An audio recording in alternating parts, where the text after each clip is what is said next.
Mga idol, nangangarap ka ba magkaroon ng sariling bahay dito sa Bukidnon? Saktong-sakto itong pag-uusapan natin kasi pagpasok mo pa lang sa single attached na ito, naka-tiles na po ito mga idol.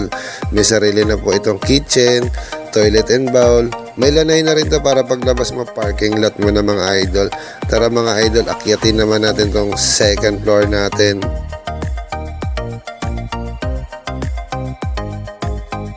Pag akyat mo idol, naka vinyl tiles na rin ito mga idol. Ito pala yung bedroom number 1 idol.